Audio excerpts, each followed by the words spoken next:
రాజకీయాలు కొత్త నిర్వచనం తీసుకొచ్చాడు. అంతవరకు చూస్తే రాజకీయాలంతా కూడా దోపిడీకి మారుపేరుగా ఉండే రాజకీయాల్ని ప్రజాహితం కోసం, ప్రజాసేవ కోసం రాజకీయాలను చేసిన నాయకుడు ఎన్టీ రామారావు గారు. మీరు ఒకసారి చూస్తే రాజకీయం అంటే పెత్తందారి విధానం కాదు, పేదల జీవితాలు మార్చేది రాజకీయం అని చెప్పి చేసి చూపించిన నాయకుడు ఎన్టీ రామారావు గారు. బీసీలకు మొట్టమొదటిసారిగా స్థానిక సంస్థల్లో రిజర్వేషన్లు పెట్టిన వ్యక్తి ఎన్టీఆర్ అని చెప్పి నేను మీకు తెలియజేస్తున్నా. ఇదే కాకుండా మా ఆడబిడ్డలు ఈరోజు ధైర్యంగా మీరు డిమాండ్ చేసి మీ తల్లిదండ్రులు సంపాదించిన ఆస్తిలో సమాన హక్కు అడిగే అవకాశం వచ్చిందంటే అది ఎన్టీఆర్ ఇచ్చినటువంటి వరం, మీ అందరికీ ఆయన ఇచ్చిన చట్టం అని చెప్పి కూడా నేను మీకు తెలియజేస్తున్నా. రాజకీయాల్లో మగవాళ్లే కాదు ఆడబిడ్డలు రాణిస్తారని స్థానిక సంస్థల్లో 9% రిజర్వేషన్లు పెడితే ఈరోజు దేశంలో 33% ఆడబిడ్డలకు చట్టసభల్లో రిజర్వేషన్లు వచ్చాయంటే దీనికి ఫౌండేషన్ వేసిన వ్యక్తి నందమూరి తారక రామారావు అని చెప్పి నేను మీకు తెలియజేస్తున్నా. అంటే ఆ రోజు ఆ మహనీయుడు ఆలోచించాడు, దానికి అనుగుణంగా పాలసీలు తీసుకొచ్చాడు, అమలు చేశాడు. అది దేశానికే ఆదర్శంగా తయారయ్యే పరిస్థితి వచ్చింది. ఆడబిడ్డలు చదువుకోవాలని మహిళా విశ్వవిద్యాలయం పెట్టాడు.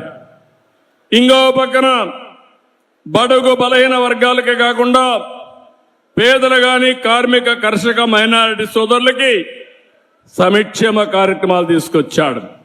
ఆయన ఒకటే ఆలోచించాడు, పేదరికం పూర్తిగా నిర్మూలించాలనేది ఎన్టీ రామారావు గారి కళ. భవిష్యత్తులో జీరో పావర్టీ, పేదరికం లేని సమాజం ఒక్క తెలుగుదేశం పార్టీతోనే సాధ్యం.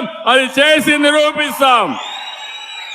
ఇంకో పక్కన కరువు సీమ, రాయలసీమ, ఒకప్పుడు రాయలేలిన సీమ, రతనాల సీమ, రాయదుర్గ ప్రాంతం అయితే ఎడారిగా మారిపోయి సూచనలు వచ్చాయి. ఎడారిగా మారకుండా నేను కొన్ని 100 కోట్ల రూపాయలు ఖర్చు పెట్టి పనులు చేసే పరిస్థితికి వచ్చాం.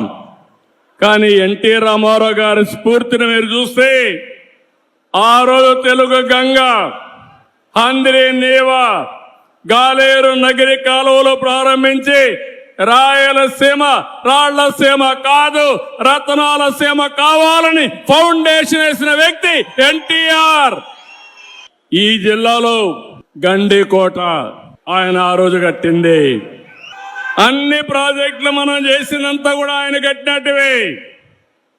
కాంగ్రెస్ పార్టీ ఏం చేయలేదు తమ్ముళ్ళు. ఈ జిల్లాలో నాయకులు కథలు చెప్పారు తప్ప ఏమైనా చేశారా మీకని అడుగుతున్నా. ఈ జిల్లాలో ఏమైనా అభివృద్ధి అయిందా అని మిమ్మల్ని అడుగుతున్నా. తెలుగుదేశం చేసిన అభివృద్ధి తప్ప కడప జిల్లాలో ఎప్పుడూ వాళ్ళు ఏమి చేసిన పరిస్థితి లేదు. నిన్న కూడా ఇరిగేషన్ లో మనమే చేశాం, మళ్ళీ హామీ ఇస్తున్నాం. ఇరిగేషన్ లో పెద్ద ఎత్తున ప్రాజెక్టులు కట్టాం, కానీ ఆ ప్రాజెక్టులో ఉండే నీళ్లు వాడుకోలేకపోతున్నాం. ఆ నీళ్లన్నీ కూడా సమర్థవంతంగా వాడుకోవడానికి ఈ కడప జిల్లా నేను అన్ని విధాలా సహకరిస్తానని మీ అందరికీ హామీ ఇస్తున్నా. అది కూడా ఇంకొక పక్క ఎన్నోసార్లు చెప్పాను, ఈ కడప జిల్లా తయారవుతుందని. మామూలు వరి పంట కంటే హార్టికల్చర్ పండ్ల తోటలు వేసుకుంటే 2 ఇంతలు 3 ఇంతలు ఉంది. ఇంత మునుపు కూడా బనానా గాని, ఆరెంజెస్ గాని దీనికి ప్రాధాన్యత ఇచ్చాం. మళ్ళీ నేను శ్రద్ధ పెడతాను.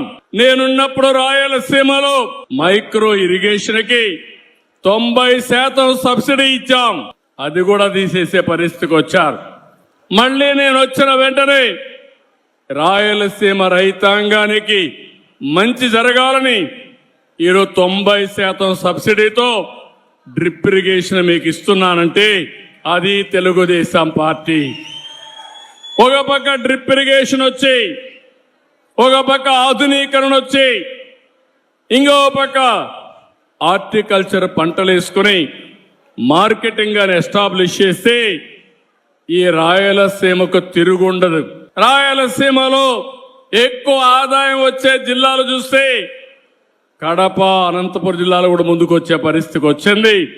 మీరు శ్రద్ధ పెట్టండి. నేను ఒకటే చెప్తున్నా, ఈ రాయలసీమని, ఈ కడపలో ఒకప్పుడు మీరు చూస్తే ముఠా కక్షలు ఉండేటివి, చంపుకునే సంస్కృతి ఉండేది. నేను గర్వంగా చెప్పగలుగుతున్నా, ముఠాలను పూర్తిగా అణిచివేసిన పార్టీ తెలుగుదేశం పార్టీ.